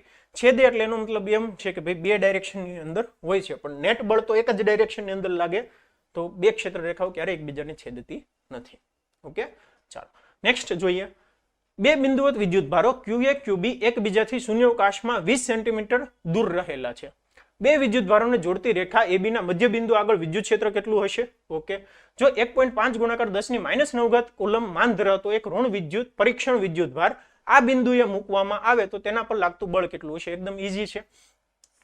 અહીંયા QA 3 માઇક્રોકુલમ, અહીંયા QB -3 માઇક્રોકુલમનો વીજભાર છે. આ એનું કેન્દ્ર છે. કુલ અંતર કેટલું છે? 20 સેન્ટીમીટર અંતરે છે. આ છે 20 સેન્ટીમીટર અંતર. તો અડધું અંતર કેટલું થઈ જાય? 10 સેન્ટીમીટરનું અંતર થઈ જાય. ઓકે, હવે શું છે કે ભાઈ બે વિદ્યુત ભારોને જોડતી રેખા AB ના મધ્ય બિંદુ O આગળ આ છે A, આ છે B. O આગળ વિદ્યુત ક્ષેત્ર કેટલું હશે? તો O આગળ વિદ્યુત ક્ષેત્ર કેટલું હશે? તો વિચારો જઈ. ધન વીજભારના કારણે વિદ્યુત ક્ષેત્ર આ ડાયરેક્શનમાં, ઋણ વીજભારના કારણે વિદ્યુત ક્ષેત્ર આ ડાયરેક્શનમાં. બેના વિદ્યુત ક્ષેત્રનો શું થશે? સરવાળો થશે. તો E બરાબર શું થશે? EA plus EB. મૂલ્ય કેટલું થશે?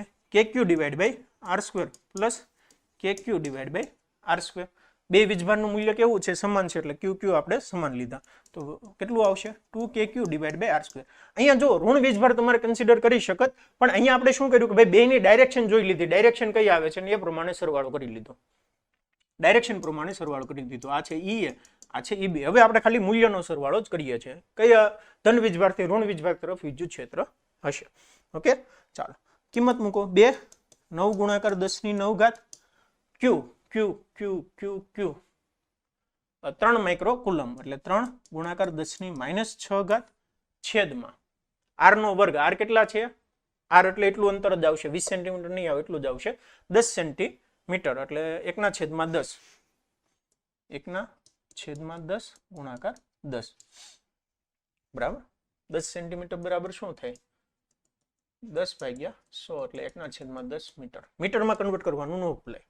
ઓકે, ચાલો 9 દુ 18 અને 18 તેરી 56 કેટલા થાય? 8 તેરી 54 થાય ને. 3 × 3 ને 56. 18 તેરી 54 ગુણાકાર 10 ની કેટલી ઘાત? 9 10 11. 11 માંથી 6 જાય એટલે 5. 11 માંથી 6 જાય એટલે 5. 10⁵ ન્યૂટન પર કુલમ જેટલું બળ વિદ્યુત ક્ષેત્ર હશે. એ 54 ગુણાકાર 10⁵ ન્યૂટન પર કુલમ જેટલું વિદ્યુત ક્ષેત્ર હશે. હવે એની ઉપર જો હું 1.5 ગુણાકાર 10⁻9 કુલમ માન ધરાવતો એક ઋણ પરીક્ષણ વિદ્યુત ભાર કેવો છે? ઋણ પરીક્ષણ વિદ્યુત ભાર આ બિંદુએ મૂકવામાં આવે તો તેના પર લાગતું બળ એટલે વિદ્યુત ક્ષેત્ર છે આ ડાયરેક્શનમાં. હવે એની ઉપર જો ધન વીજભાર મૂકો તો આ ડાયરેક્શનની અંદર બળ લાગે, જો ઋણ વીજભાર મૂકો તો આ ડાયરેક્શનની અંદર બળ લાગે. એટલે જે બળ લાગશે બળ F બરાબર Q × E છે. Q કેટલા છે? 1.5 એટલે એને કહી દો 15/10 ગુણાકાર 10⁻9 મલ્ટીપ્લાય બાય 54 ગુણાકાર 10⁵. કેલ્ક્યુલેશન કરીને કંઈક બળની કિંમત ન્યૂટનમાં ફાઇન્ડ કરી લેજો. પણ બળ કઈ ડાયરેક્શનની અંદર લાગશે એ જરૂરી છે. આવે તો તેના પર લાગતું બળ કેટલું હશે? બળ આપણને ફાઇન્ડ થઈ ગયું, પણ બળ કઈ ડાયરેક્શનની અંદર લાગતું હશે? આ ડાયરેક્શનમાં બળ લાગતું હશે. કેમ? કેમ કે જે પરીક્ષણ વિદ્યુત ભાર છે કેવો છે? ઋણ છે. જો ઋણ હશે તો ઋણ વીજભારથી એટલે કે B થી A તરફ લાગશે. બળ F B થી A તરફ લાગશે. બળ F લાગશે B થી A તરફ. અહીંયા વિદ્યુત ક્ષેત્ર જે છે એ વિદ્યુત ક્ષેત્ર કઈ દિશામાં છે? A થી B તરફ. A થી B તરફની દિશામાં વિદ્યુત ક્ષેત્ર છે અને B થી A તરફની દિશામાં બળ લાગશે. કેમ? કેમ કે અહીંયા ઋણ વીજભાર મૂકેલો છે એટલા માટે. જો ધન વીજભાર હોત તો અલગ હોત. ઓકે, ચાલો નેક્સ્ટ ક્વેશ્ચન સોલ્વ કરીએ કે એક તંત્રમાં બે વિદ્યુત ભારો QA અને QB અનુક્રમે A અને B ના પોઝિશન આપ્યા છે, બિંદુઓએ રહેલા છે. તંત્રનો કુલ વિદ્યુત ભાર અને વિદ્યુત ડાયપોલ ચાક માત્રા શોધો. એકદમ ઈઝી ક્વેશ્ચન આવ્યો. પહેલા તો જોઈએ ક્યાં ક્યાં આપેલો છે. XY Z ડાયરેક્શનની અંદર આપેલો છે. એક માની લ્યો કે અહીંયા છે, આ -Z છે બરાબર. આ બાજુની ડાયરેક્શન છે -Z, આ બાજુની ડાયરેક્શન છે +Z. આ છે -15 સેન્ટીમીટરે વીજભાર એ 2.5 ગુણાકાર 10⁻7. અહીંયા છે -2.5 ગુણાકાર 10⁻⁷ 15 સેન્ટીમીટર ધન. આ છે 15 સેન્ટીમીટર ઋણ. ઓકે, તો તંત્રનો કુલ વીજભાર કેટલો થાય? તો તંત્રનો કુલ વીજભાર 0 થશે. તંત્રનો કુલ વીજભાર કેટલો થાય? 2.5 ગુણાકાર 10⁻⁷ પ્લસ -2.5 ગુણાકાર 10⁻⁷. બધા વીજભારનો સરવાળો કરો, કેટલું થઈ ગયું? 0 થઈ ગયું. હવે વિદ્યુત ડાયપોલની ચાક માત્રા કેટલી થાય? ડાયપોલની ચાક માત્રા P 2a × Q. 2a × Q, બે જે વીજભાર છે વીજભાર વચ્ચેનું અંતર મલ્ટીપ્લાય બાય Q. બે વીજભાર વચ્ચેનું અંતર કેટલું છે? 30 સેન્ટીમીટર. 15 + 15 30 સેન્ટીમીટર, એટલે કે ભાઈ 30/100 મલ્ટીપ્લાય બાય વીજભારનું મૂલ્ય 2.5 ગુણાકાર 10⁻⁷, તો 25/10 ગુણાકાર 10⁻⁷. આ રીતે લખી શકાય. 2.5 ગુણાકાર 10⁻⁷. આ 0 ઉડી ગયા. 25 * 3 = 75 ભાગ્યા 100, એટલે કે 0.75 મલ્ટીપ્લાય બાય 10⁻⁻7. એકમ શું આવશે? Coulomb into metre. Coulomb into metre. Direction કઈ હશે? ડાયરેક્શન હશે ઋણ વીજભારથી ધન વીજભાર તરફ. ઋણ વીજભારથી ધન વીજભાર તરફ, એટલે કે આ ડાયરેક્શનમાં હશે. આ ડાયરેક્શન કઈ છે? ઋણ z દિશામાં. આ હશે ઋણ z દિશામાં ડાયપોલ મોમેન્ટ, અથવા તો એવું કહી શકાય કે ભાઈ -k ડાયરેક્શનની અંદર હશે. -k દિશામાં હશે. ઋણ z દિશામાં -k દિશામાં. ઓકે, વિદ્યુત ડાયપોલની ચાક માત્રા. ઓકે, ચાલો નેક્સ્ટ ક્વેશ્ચન સોલ્વ કરીએ. 4 ગુણાકાર 10⁻⁹ કુલમ ઇન્ટુ મીટર ડાયપોલ ચાક માત્રા ધરાવતી એક વિદ્યુત ડાયપોલ 5 ગુણાકાર 10⁴ ન્યૂટન પર કુલમનું માન ધરાવતા સમાન વિદ્યુત ક્ષેત્ર સાથે 30 ડિગ્રીના કોણે રહેલી છે. તો આ ડાયપોલ પર લાગતા ટોર્કનું મૂલ્ય શોધો. સમાન વિદ્યુત ક્ષેત્ર આપેલું છે. અહીંયા કોઈ ડાયપોલ છે, -q થી +q છે, બરાબર. ડાયપોલ મોમેન્ટ આપી છે, ઇલેક્ટ્રિક ફિલ્ડ E આપી દીધેલું છે 5 ગુણાકાર 10⁴, અને ડાયપોલ મોમેન્ટ P એ બરાબર આપી છે 4 ગુણાકાર 10⁻⁹ coulomb into metre. Coulomb into metre આવશે ને, અહીંયા આપણે કુલમ ઇન્ટુ મીટર જ લખ્યા છે. ઓકે, ધરાવતા સમાન વિદ્યુત ક્ષેત્ર સાથે 30 ડિગ્રીનો ખૂણો બનાવે છે. તો આ ડાયપોલ પર લાગતું ટોર્ક બરાબર શું થાય? τ = P × E, એટલે કે ભાઈ PE sin θ જેટલું ટોર્ક લાગે છે. P ની કિંમત ફિક્સ છે 4 ગુણાકાર 10⁻⁹. E ની કિંમત 5 ગુણાકાર 10⁴, sin 30 કિંમત 1/2, બરાબર. એટલે 4 ગુણાકાર 10⁻⁹, 5 ગુણાકાર 10⁴, 1/2, 2 2 4, 5 ને 2 10 ગુણાકાર 10⁻⁹ + 4 -5, કે 10⁻⁴ newton into metre. Newton into metre એકમ હશે. ઓકે, ચાલો નેક્સ્ટ ક્વેશ્ચન સોલ્વ કરીએ. ઊન સાથે ઘસેલા એક પોલિથીન ટુકડા પર 3 ગુણાકાર 10⁻⁷ કુલમ ઋણ વીજભાર છે. સ્થાનાંતરિત થયેલા ઇલેક્ટ્રોનની સંખ્યા શોધો. તેઓ શાના પરથી શાના પર સ્થાનાંતરિત થયા છે? ઊનથી પોલિથીન તરફ દળનું સ્થાનાંતર થયેલ છે. ખાસ ઇન્ટરેસ્ટિંગ ક્વેશ્ચન આવ્યો હમણાં આપણે જોયું એ પ્રમાણે કે ભાઈ પાસર અને FWG ની જોડી, FASER FWG, આ જોડી ઉપરથી આપણને ખબર પડી જશે કે કયો વીજભાર ક્યાંથી ક્યાં ટ્રાન્સફર થાય છે. આ ધન વીજભારિત થાય છે, આ ઋણ વીજભારિત થાય છે. આમાંથી કોઈ પણ જોડી બનાવી શકાય, એક્ઝામની અંદર પૂછાઈ શકે. ઊન એટલે વૂલ, અને બીજું છે પોલિથીનના ટુકડા એટલે પ્લાસ્ટિક. તો પ્લાસ્ટિક કેવો થશે? ઋણ વીજભારિત થશે. વૂલ કેવું થશે? ધન વીજભારિત થશે. એટલે કે ભાઈ ઊનમાંથી વીજભાર જે છે, ઊનમાંથી ઇલેક્ટ્રોન જે છે એ પોલિથીનમાં જાય, તો પોલિથીન કેવો થશે? ઋણ વીજભારિત થશે. પોલિથીન ટુકડા પર 3 ગુણાકાર 10⁻⁷ કુલમ ઋણ વીજભાર છે. ઓકે, તો સ્થાનાંતરિત થયેલા ઇલેક્ટ્રોનની સંખ્યા શોધો. કેટલા ઇલેક્ટ્રોનિક સ્થાનાંતરિત થયા હશે? તો વીજભાર Q કેટલો છે?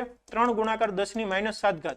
અને ક્વોન્ટમાઇઝ પ્રમાણે આપણે જોયું કે વીજભાર Q બરાબર શું હશે? N × E હશે. અથવા તો એવું સમજી શકાય કે જો એક ઇલેક્ટ્રોન ઉપરનું વીજભાર 1.6 × 10⁻⁻19 કુલમ હોય તો 3 ગુણાકાર 10⁻⁷ કુલમ વીજભાર થવા માટે કેટલા ઇલેક્ટ્રોનની જરૂર પડે?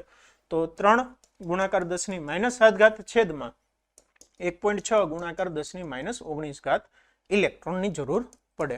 આ થઈ ગયા ઇલેક્ટ્રોનની સંખ્યા. ઓકે, અહીંયા તમે કેલ્ક્યુલેશન કરી લેજો. અને તેઓ શાના પરથી શાના પર સ્થાનાંતરિત થયા હશે? તો ઊનમાંથી પોલિથીન ઉપર સ્થાનાંતરિત થયા હશે. Okay, done. ચાલો નેક્સ્ટ શું ફાઇન્ડ કરવાનું છે?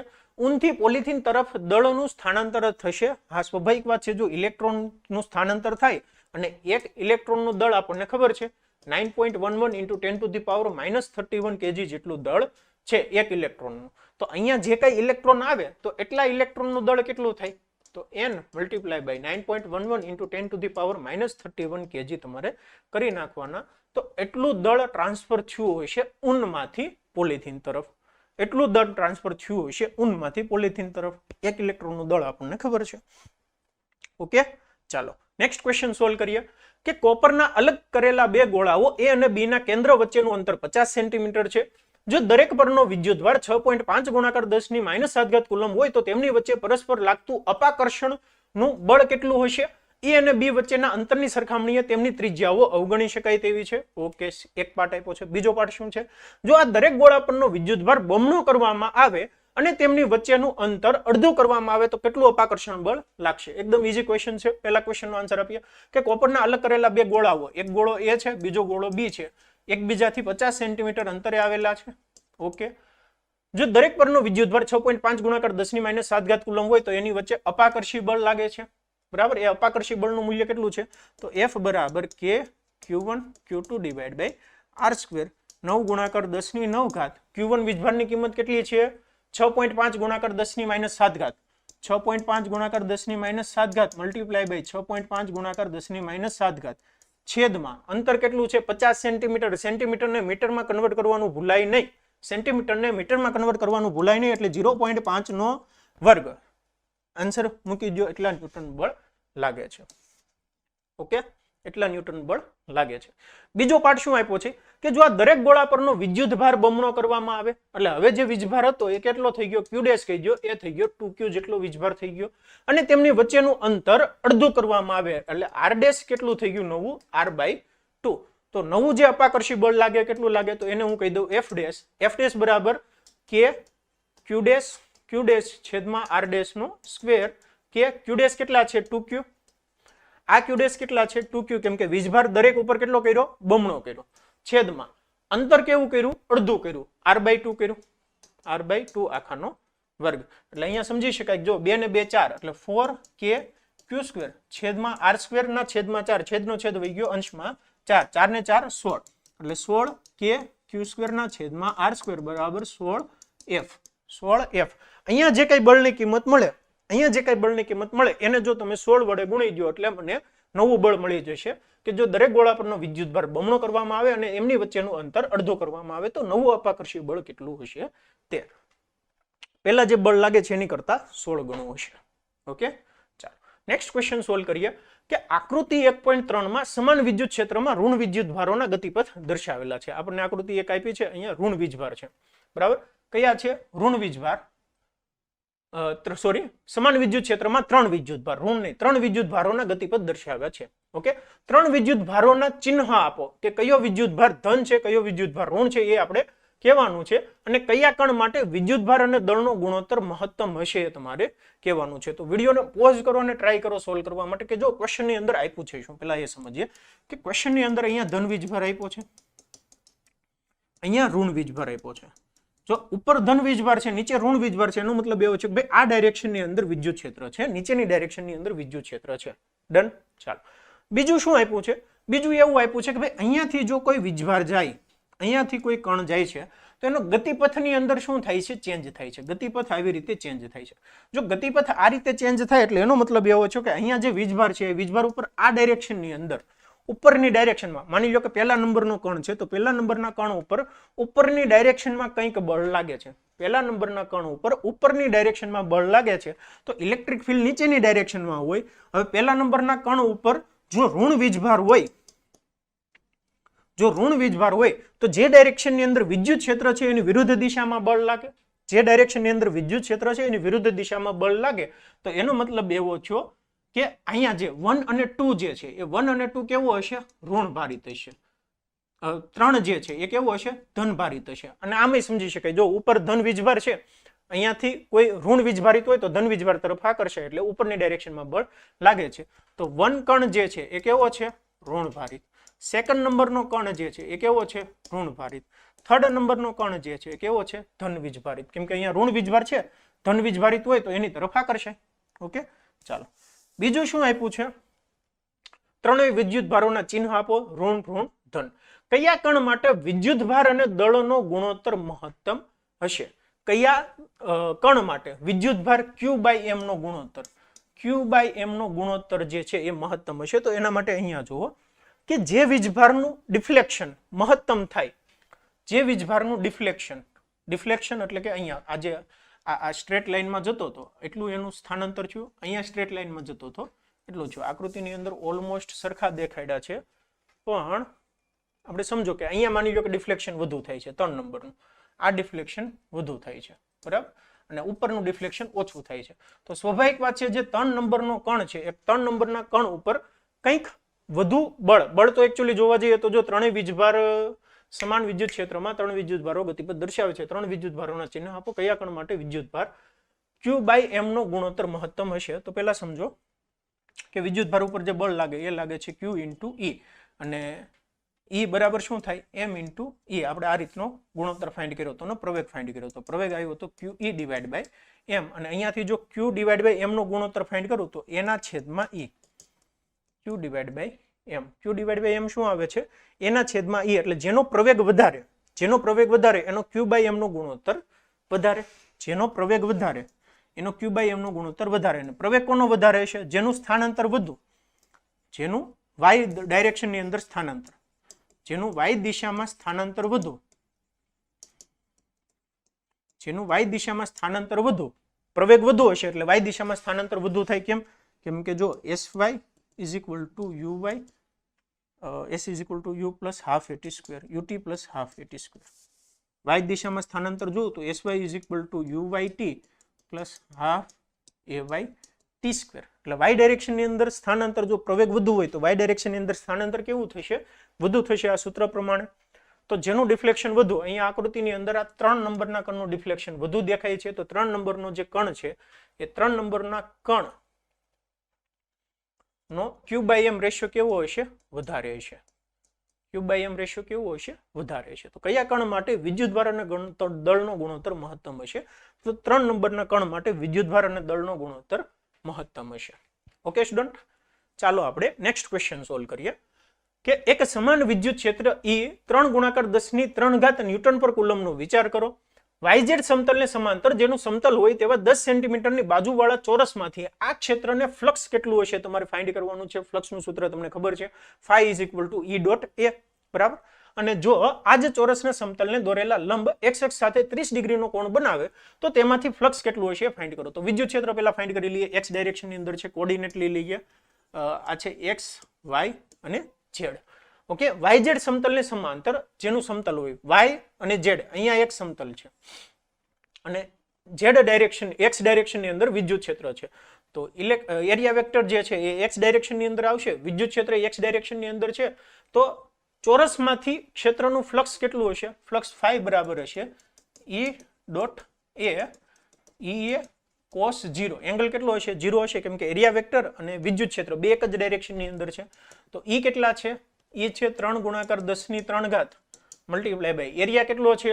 10 સેન્ટીમીટર, એટલે કે ભાઈ 10 × 10 × 10⁻²² -4. કેલ્ક્યુલેશન કરીને આન્સર મૂકી દેજો, એટલા ફ્લક્સ હશે. ઓકે, બીજું શું આપ્યું છે? જો આ જ ચોરસના સમતલને દોરેલો લંબ x અક્ષ સાથે 30 ડિગ્રીનો કોણ બનાવે તો તેમાંથી ફ્લક્સ કેટલું હશે?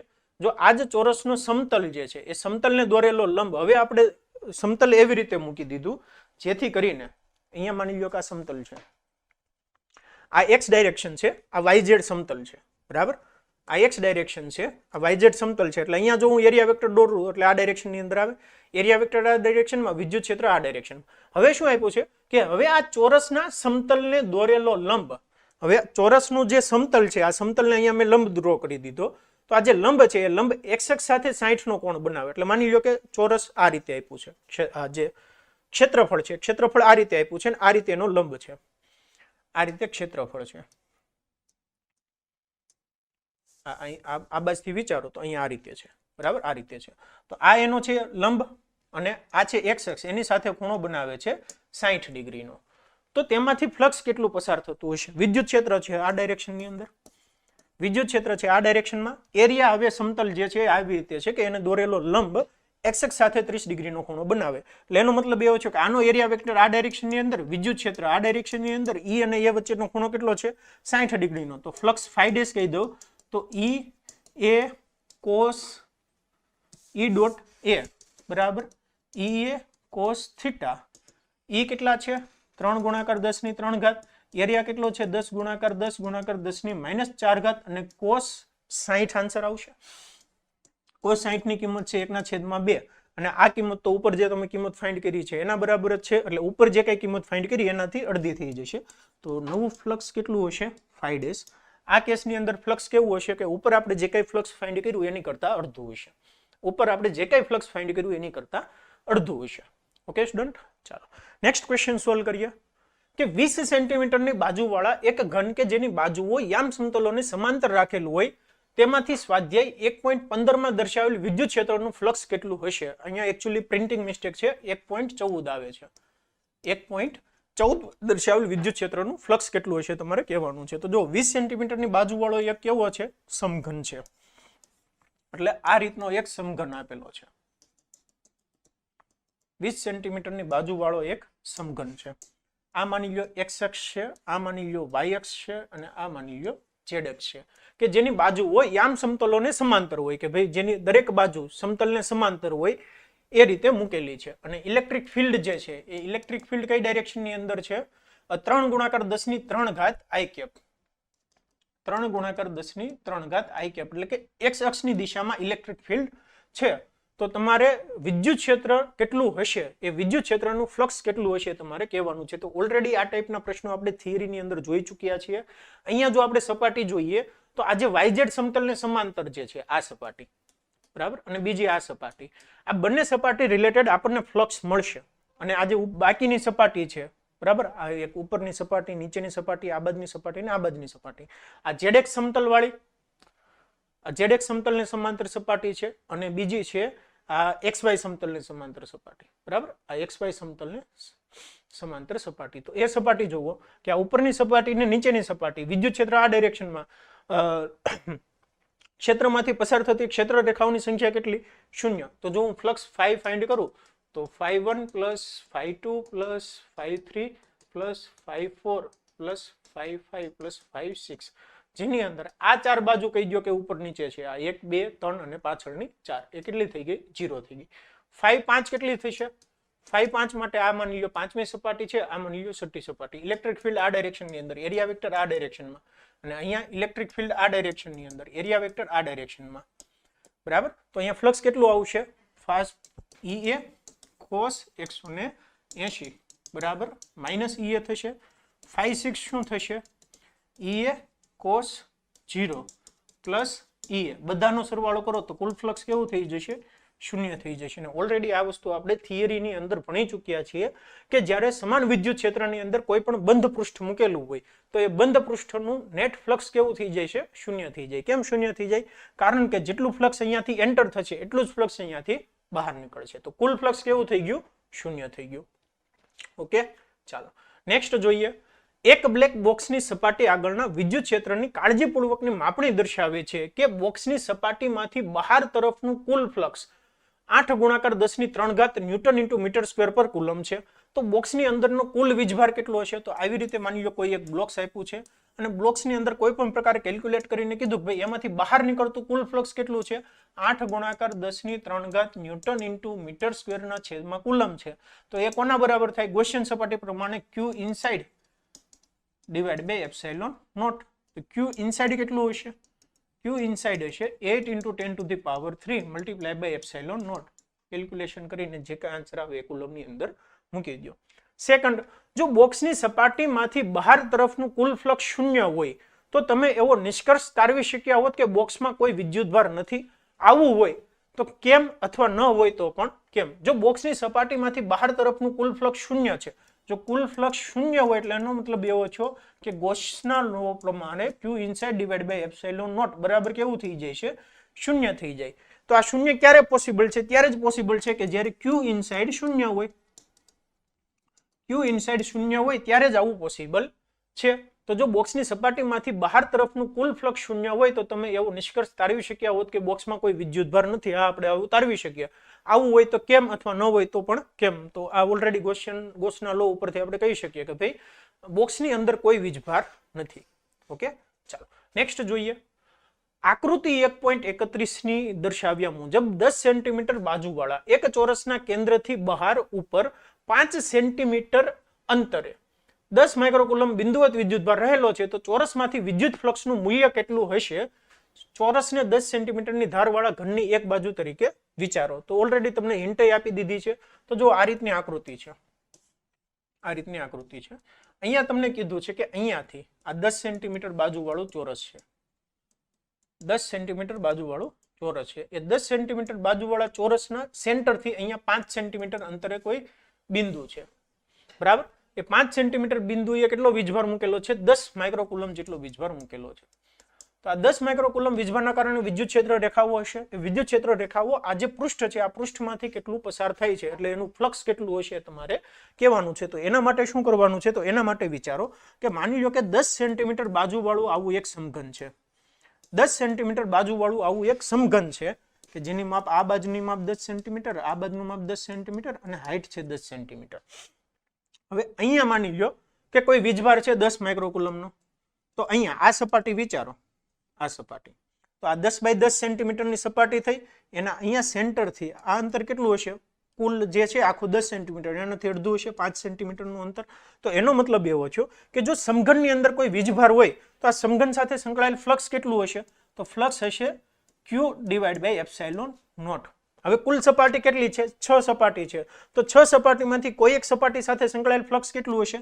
phi is equal to Q divide by 6 epsilon naught. Already theory લેક્ચર્સની અંદર આ વસ્તુ ફ્લક્સનો લેક્ચર જોઈ લો. જો ખબર નથી તો એની અંદર ડિટેલમાં આપણે સમજાવ્યું છે. ફ્લક્સ phi કેટલું હશે? Q divide by 6 epsilon naught. તો અહીંયા ફ્લક્સ સેમ થશે કે 10 માઇક્રોકુલમનો વીજભાર છે, અહીંયા એક સપાટી આપી છે, તો એમાંથી પસાર થતું ફ્લક્સ phi કેટલું? phi હશે Q divide by 6 epsilon naught. Q કેટલા છે? 10 ગુણાકાર 10 ની -6 ઘાત છેદમાં 6 ગુણાકાર એપ્સાઇલોન નોટ.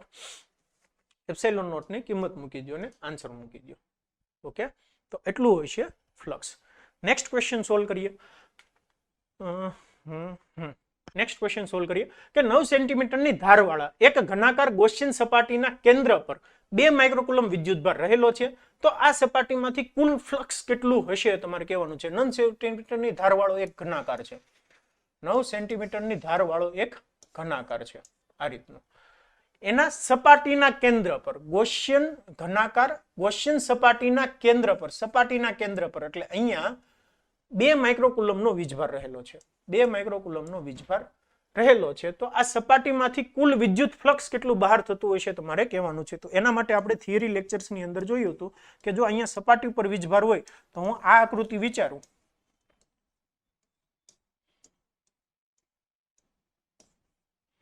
આકૃતિ વિચારું તો અહીંયા સપાટી ઉપર કેન્દ્ર ઉપર માની લો કે Q વીજભાર છે. તો આ જે એક સમઘન અને બીજું સમઘન એમાંથી બહાર નીકળતું કુલ ફ્લક્સ કેટલું? phi is equal to Q divide by epsilon naught. તો જો એક જ સપાટી હોય તો કુલ ફ્લક્સ કેટલું બહાર નીકળતું હશે? હવે આ કેસની અંદર Q divide by 2 epsilon naught. તો આ કેસની અંદર ફ્લક્સ phi કેટલું હશે? Q divide by 2 epsilon naught. Q વીજભાર કેટલો છે? 2 માઇક્રોકુલમ છેદમાં 2 ગુણાકાર એપ્સાઇલોન નોટ ની કિંમત મૂકી દો એટલે તમારો આન્સર આવી જશે. ઓકે, ચાલો નેક્સ્ટ ક્વેશ્ચન સોલ્વ કરીએ કે 10 સેન્ટીમીટર ત્રિજ્યા ધરાવતી ગોળાકાર ગૌસિયન સપાટીના કેન્દ્ર પર મૂકેલા બિંદુવત વિદ્યુત ભારના લીધે તે સપાટીમાંથી -1 ગુણાકાર 10 ની 3 ઘાત ન્યૂટન ઇન્ટુ મીટર સ્ક્વેર પર કુલમનું ફ્લક્સ પસાર થાય છે. જો ગૌસિયન સપાટીની ત્રિજ્યા બમણી કરવામાં આવે તો સપાટીમાંથી કેટલું ફ્લક્સ પસાર થતું હોય? બિંદુવત વિદ્યુત ભારનું મૂલ્ય કેટલું હશે કહેવાનું છે. તો જો પહેલા સમજો કે 10 સેન્ટીમીટર ત્રિજ્યા ધરાવતી ગોળાકાર ગૌસિયન સપાટી, આવી રીતે ગોળાકાર ગૌસિયન સપાટી છે, એનું કેન્દ્ર છે. કેન્દ્ર ઉપર માની લો કે કોઈ Q વીજભાર મૂકેલો છે. બરાબર? તો Q વીજભારને લીધે તેના સપાટીમાંથી -1 ગુણાકાર 10 ની 3 ઘાત ન્યૂટન પર મીટર સ્ક્વેર ઇન્ટુ કુલમનું ફ્લક્સ પસાર થાય છે. ફ્લક્સ ઋણ પસાર થાય છે. ઋણ પસાર થાય એટલે એનો મતલબ એવો છે કે ફ્લક્સ અંદરની તરફ આવે છે. ફ્લક્સ અંદરની તરફ આવે છે એટલે ક્ષેત્ર રેખાઓ અંદર તરફ આવે છે અને ક્ષેત્ર રેખાઓ અંદર તરફ આવે એટલે એનો મતલબ એવો છે કે અહીંયા જે વીજભાર છે વીજભાર કેવો છે ઋણ વીજભાર છે એટલે ક્ષેત્ર રેખાઓ અંદર તરફ આવે છે એના કારણે ફ્લક્સ કેવું છે ઋણ છે તો ફ્લક્સ ફાઈ બરાબર આપણે q ઇન્ટુ એપ્સાઇલોન નોટ મૂકી શકીએ તો q is equal two flux 1 ગુણાકાર 10⁻³ મલ્ટીપ્લાય બાય એપ્સાઇલોન નોટ ની કિંમત મૂકો એટલે તમારો આન્સર આવી જશે ઋણ બરાબર ઋણ એટલે વીજભાર કેવો છે ઋણ વીજભાર હશે જે કઈ કિંમત આવે એ મૂકી દો બીજું શું કરવાનું છે કે જો ગૌસિયન સપાટીની ત્રિજ્યા બમણી કરવામાં આવી હોય તો સપાટીમાંથી કેટલું ફ્લક્સ પસાર થતું હશે હવે જો હું ત્રિજ્યા બમણી કરું પહેલો પ્રશ્ન સૂરી આ છે કે જો હું ત્રિજ્યા બમણી કરું તો શું થશે ત્રિજ્યા બમણી કરું તો પણ જે ફ્લક્સ છે એનું એ જ રહેશે બરાબર તો સપાટીમાંથી કેટલું ફ્લક્સ પસાર થતું હશે તો સેમ જ હશે q ડિવાઇડ બાય એપ્સિલોન સૂત્ર પ્રમાણે ફ્લક્સ ફાઈ સેમ જ હશે -1 ગુણાકાર 10⁻³ પ્લસ 3 છે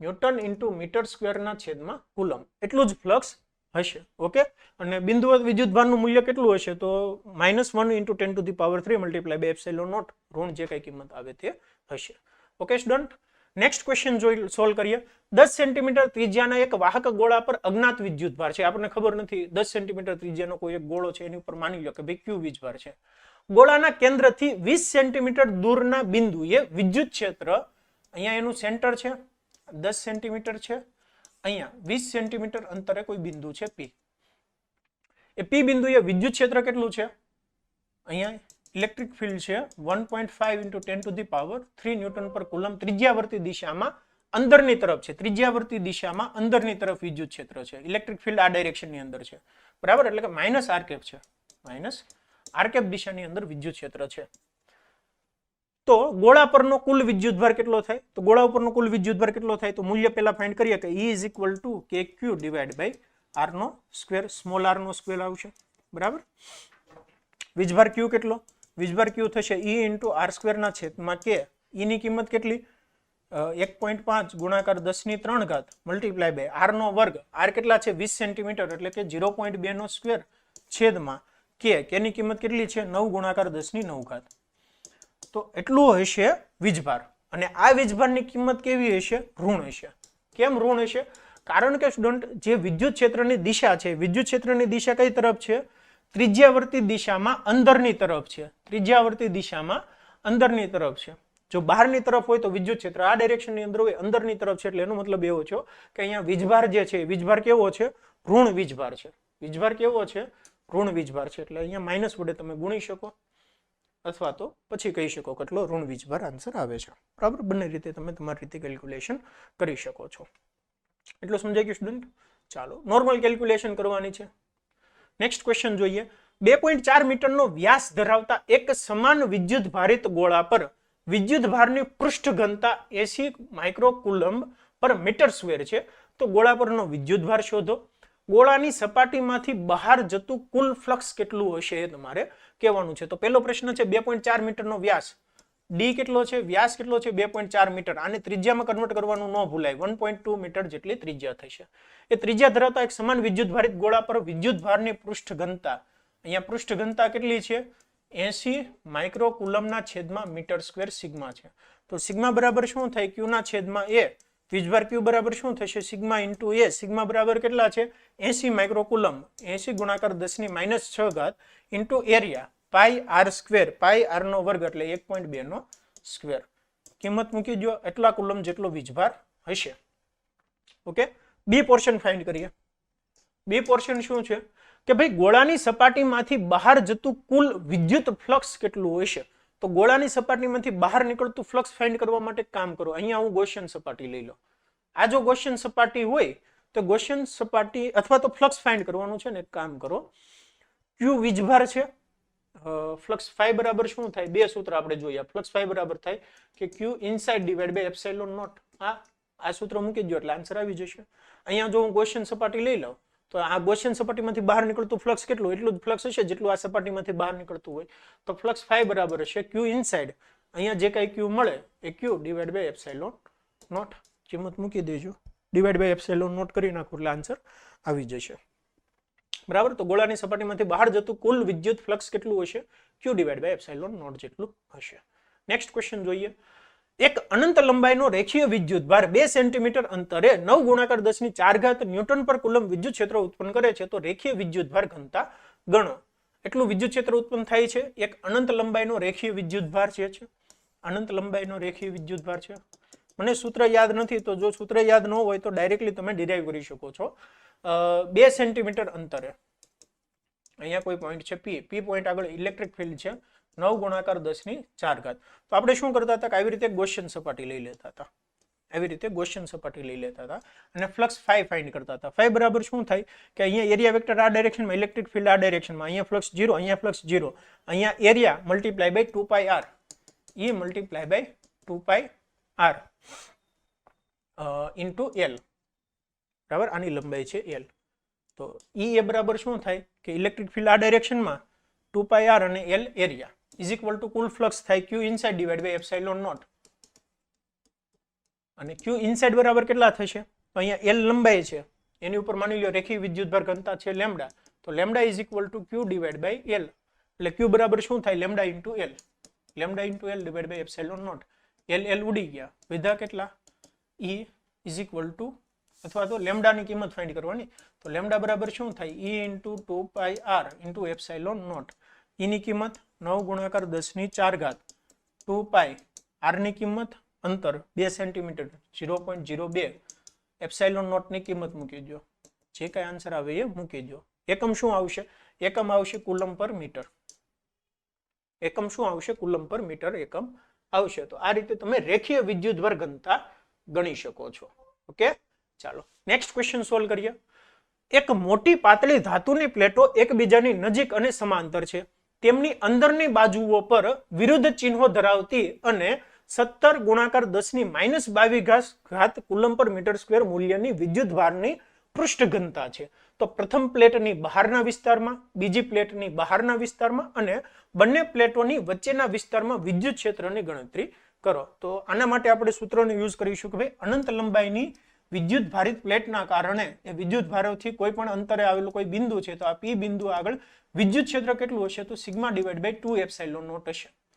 વિદ્યુત ક્ષેત્ર ઈ હશે sigma divide by 2 epsilon naught. આ સૂત્રનો યુઝ કરીશું. ઓકે, તો જો બે મોટી ધાતુની પાતળી પ્લેટો એકબીજાની નજીક અને સમાંતર છે. તો અહીંયા એક પ્લેટ છે, આ બીજી પ્લેટ છે.